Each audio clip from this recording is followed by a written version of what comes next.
Don't Read with Your Eyes from How to Read Literature Like a Professor from Thomas C. Foster. Remember the 12th Night Party in Joyce's story The Dead that we looked at earlier? To a child of late 20th century America, or early 21st century for that matter, the meal is no big deal, except for the goose. Not that many households in this country roast a goose for the holiday or any holiday, but the rest looks pretty ordinary to us. A vase with stalks of celery, American apples and oranges on the sideboard, floury potatoes, nothing very remarkable, unless you live, as do the old ladies who provided the meal, in pre-electrification Dublin, where it happens to be the 6th of January. So if you're going to understand the ladies and the meal and the story, you have to read through eyes that are not your own. Eyes that, while not those of Aunts Kate and Julia, can take in the meaning of the meal that they have provided. And those eyes did not grow up watching Animaniacs. The ants have provided a meal beyond their limited means in which they feed exotic and expensive produce to a substantial number of guests. Celery does not grow in Ireland in January, and the fruit's from America and therefore quite expensive. They have gone to a considerable expense on Epiphany, the second most important day of the Christmas season, the day the Christ child was revealed to the wise men. In addition to its religious significance, the evening is also the old ladies' one big extravagance of the year, the party by which they cling to a fading gentility and memories of greater comfort as members of the middle class. We cannot understand their anxiety over the success of this gathering unless we see how important it is in their lives.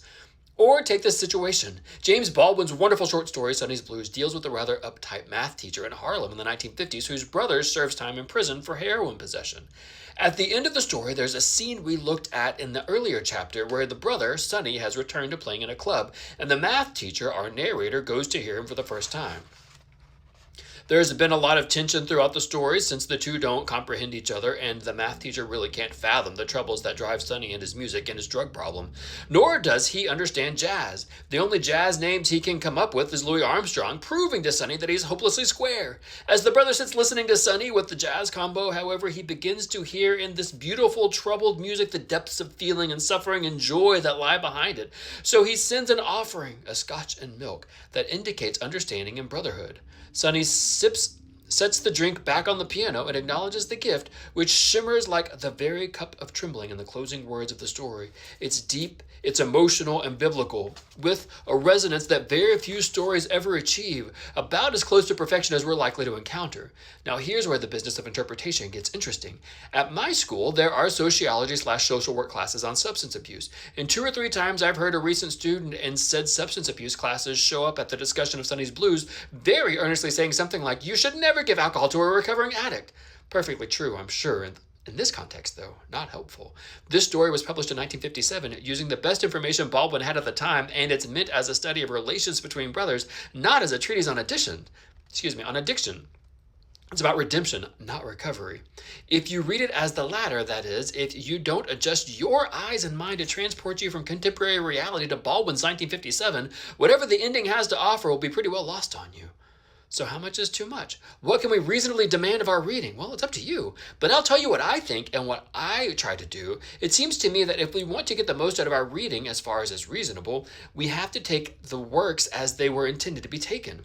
The formula I generally offer is, don't read with your eyes. What I really mean is, don't read only from your fixed position in the year of our Lord 2000 and some. Instead, try to find reading a perspective that allows you for sympathy with the historical movement of the moment of the story, that understands the text as having been written against its own social, historical, cultural, and personal background. There are dangers in this, and I'll return to them. I also need to acknowledge here that there is a different model of professional reading called deconstruction. But let's return for a moment to Baldwin's math teacher and Sonny's addiction. The comment about giving alcohol to an addict betrays a certain mindset about social problems as well as a unique history of artist and popular cultural experiences on the part of the reader that are at odds with the story's own goals. Sonny's Blues is about redemption, but not the one students have been conditioned to expect. So much of our popular culture, daytime talk shows, made-for-television movies, magazine articles, leads us to think in terms of identifying a problem, such as addiction, and seeking a simple, direct solution. In its place, such thinking makes perfect sense. On the other hand, Baldwin is only slightly interested in Sonny's addiction in and of itself. What he really cares about is his brother's emotional turmoil. Everything in the story points to the interest. The point of view, the brothers, the depth of detail about the brothers' life relative to Sonny's, the direct access to the brothers' thoughts, all reminds us this is about the narrator and not the jazz man. Most tellingly, it is the brother who is removed from the world, taken out of his comfort zone when he follows Sonny to meet with other musicians and then to hear Sonny play. If you want to put pressure on a character to cause him to change or crumble, take him away from his home, make him inhabit an alien world. For the middle-class math teacher, the world of jazz might as well be Neptune.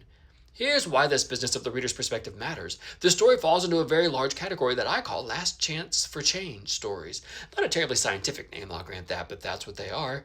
Here's how they work. The character, sufficiently old to have experienced a number of opportunities to grow, to reform, to get it right, but of course he never has, is presented with one more chance, one last opportunity to educate himself in this most important area, and it varies with the story, where up to now he has remained stunted. The reason he's older is just the opposite of why the quester is typically younger. His possibilities for growth are limited and time is running out. In other words, there is a time imperative, a sort of urgency as the sand runs out. And then the situation in which he finds himself needs to be compelling. Our guy? He's never understood or sympathized with his brother, even to the point of not visiting him in prison. When the narrator's daughter dies and Sonny writes a caring letter of sympathy, he makes the narrator, I'm sorry he doesn't have a name, feel even greater guilt. Now that Sonny is out of prison and not using heroin, the narrator has a chance to get to know his younger, troubled brother as he never has before. If he can't do that this time, he never will. And this leads us to the point of the last chance for change story, which is always the same. Can the person be saved? This is the question Baldwin is asking in the story, but he's not asking it about Sonny. In fact, such is the heartlessness of authors, for the question to really matter to us in terms of the narrator, Sonny's own future must be very cloudy. Whether he can do the one thing the world he's good at and not be drawn back into the addiction, that is rife within the jazz community, and we cannot know. Our doubts on his behalf add to the urgency of the narrator's growth. Anyone can love and understand a reformed junkie, but one who may not be reformed, who admits the perils are still there for him, offers real difficulties. Now, if we read the story through the filter of daytime talk shows and social work classes, we not only miss the focus of the story, we misunderstand it at its most basic level. Sonny's trouble is interesting, of course, but it's merely the hook to draw us in. The real issues of the story raises all concern the narrator/brother. If we see it as Sonny's story, the resolution would be profoundly dissatisfying. If we understand it as the brothers, it works beautifully.